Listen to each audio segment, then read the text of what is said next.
అందరూ సరిసమానంగా కూర్చోవాల్సినటువంటి దేవుడి గుడిలో కూడా బట్టి విక్రమార్క గారిని కింద కూర్చోబెట్టి, కొండ సురేఖమ్మని కింద కూర్చోబెట్టి, మిగతా అగ్రవర్ణాలకు సంబంధించిన నాయకులందరూ కూడా పైన కూర్చొని మరి ఆశీర్వాదం అందుకున్నారు.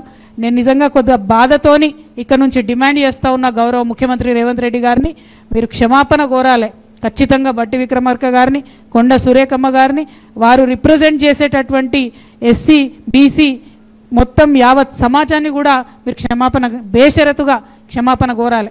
ఒకవేళ వారికి మీకు సరిసమానంగా ఆసనాలు లేకపోతే మరి కొంచెం లేచి నిలబడి తీసుకోవచ్చు కదా, అందరు కూడా అనుకుంటే చేయొచ్చు.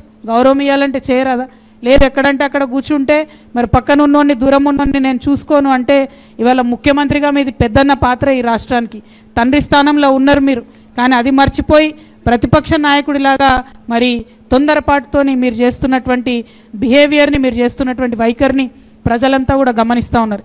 ఇది ఇప్పటిది కాదు, వాళ్ళ మంత్రివర్గంలో మీరు చూడండి, రజకకు ఇప్పటి వరకు ఎవరు కూడా ఒక రజకకు రిప్రజెంటేషన్ లేదు. పెద్ద సామాజిక వర్గమైనటువంటి ముదిరాజుకు రిప్రజెంటేషన్ లేదు, ముస్లిమ్స్కి లేదు, ఎస్టీ లేడు ఇప్పుడు మంత్రి ఒక్కరు కూడా, యాదవ లేదు, కుర్మ లేరు, విశ్వబ్రాహ్మణులకు లేరు, ఒడ్డెర లేరు.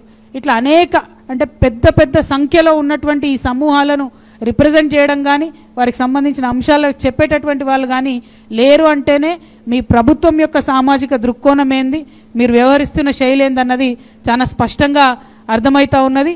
మరి అంతేకాదు మా తమ్ముడు బాలరాజు గారు చెప్పిన దానికి కొనసాగింపుగా ప్రభుత్వ సలహాదారులను పెట్టుకున్నారు. ఇవాళ సలహాదారుల్లో అందరూ అగ్రవర్ణాల వాళ్ళే, ఒక బీసీ లేరు, ఒక ఎస్సీ కూడా లేరు.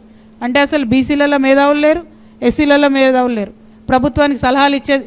మళ్ళీ ఇదే ముఖ్యమంత్రి గారు ఆనాడు కేసీఆర్ గారు ఒక చాలా మంది మేధావులను మనకు తెలంగాణ ఉద్యమ సందర్భంలో సహాయం చేసినటువంటి వాళ్ళను, రిటైర్డ్ ఐఏఎస్లను సలహాదారులుగా పెట్టుకుంటే ఈయననే కోర్టుకు పోయి కేసేసి సలహాదారులు ఉండొద్దని రద్దు చేపించినటువంటి వ్యక్తి ఈయన. ఇప్పుడు మాత్రం రాజకీయంగా ముగ్గురికి అవకాశం ఇచ్చిండ్రు, కానీ అందులో ఒక ఎస్సీ సలహాదారులు లేడు, ఒక బీసీ సలహాదారులు లేరు.